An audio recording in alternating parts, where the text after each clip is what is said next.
इससे मुझे दिक्कत है क्योंकि मैंने कभी किया नहीं, क्योंकि मैं गांव में ही रहा हूँ, तो मैंने कभी इसका सेवन किया नहीं। अब घर वालों को कैसे समझाऊँ? तो लड़कियां भी शराब पीने लगती हाँ, धूम्रपान और सिगरेट दोनों बहुत, मतलब नशा दारू और सिगरेट बहुत पीती है, 95% ऐसी है और हमारे समाज से भी है। तो ऐसा नहीं जैसे मैं ब्राह्मण हूँ तो वो भी ब्राह्मण है। शादी हो सकती है, तो घर वाले भी कह रहे हैं कि करोगे तो अच्छे से रहोगे, बट मेरा मन नहीं कर रहा, तो इसमें क्या समझाऊँ उनको?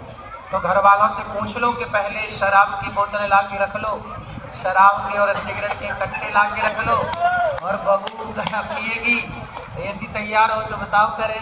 नहीं, लेकिन वो मेरी बात को मानते नहीं, उनको लगता है कि मैं बहाना कर रहा हूँ। वो चाहते, मतलब क्यों, मैं चाहता हूँ कोई घर पे काम करने वाला हो, क्योंकि मैं इकलौता हूँ, तो मैं चाहता हूँ कोई ऐसी रहे कि मम्मी पापा की भी सेवा करे।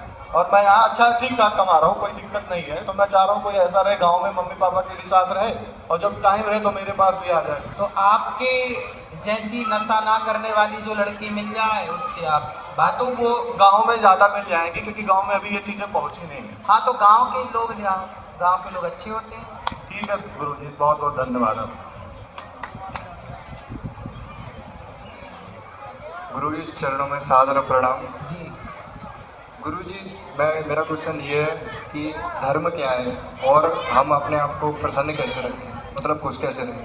धर्म क्या है? जिसे धारण किया जाए वो धर्म है। किसे धारण किया जाए? किसी रामो विग्रहवान धर्म, राम ही धर्म है। राम जिस रास्ते पर चले उस रास्ते पर चलना ही धर्म है, और रावण जिस रास्ते पर चला उस रास्ते पर चलना ही अधर्म है। पर हित सरिस धर्म नहीं भाई, पर पीड़ा सम नहीं अधमाई। परोपकार करना, सबकी सेवा करना धर्म है।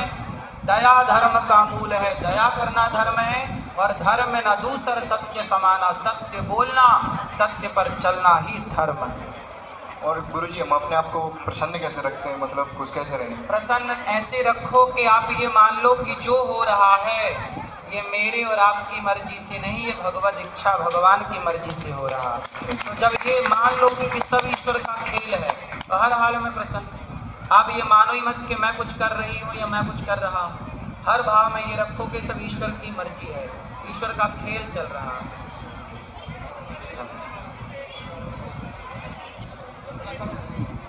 गुरुजी राधे राधे जी गुरुजी, मेरा एक सवाल है बहुत छोटा सा आपसे।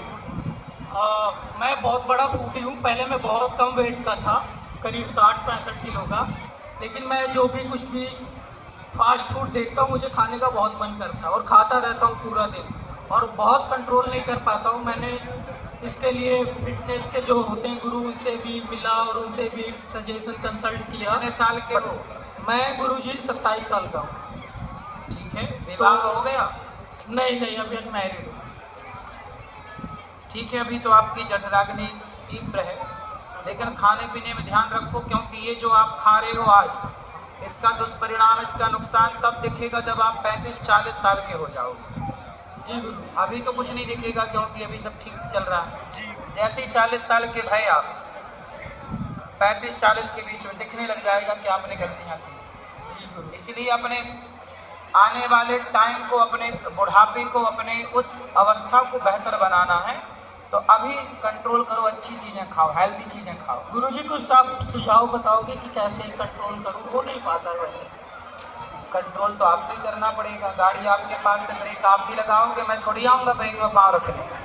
भाई आपको ही ना दबाना पड़ेगा ब्रेक। तो आपको पिज्जा बर्गर चाउमीन ना खा के चने खाते हो? चने क्या क्या खाते हो? गुरुजी, मैं फास्ट फूड में कुछ भी, जैसे पिज्ज़ा बर्गर, घर का खाना भी। चने खाया करो, अंकुरित कर दिया करो।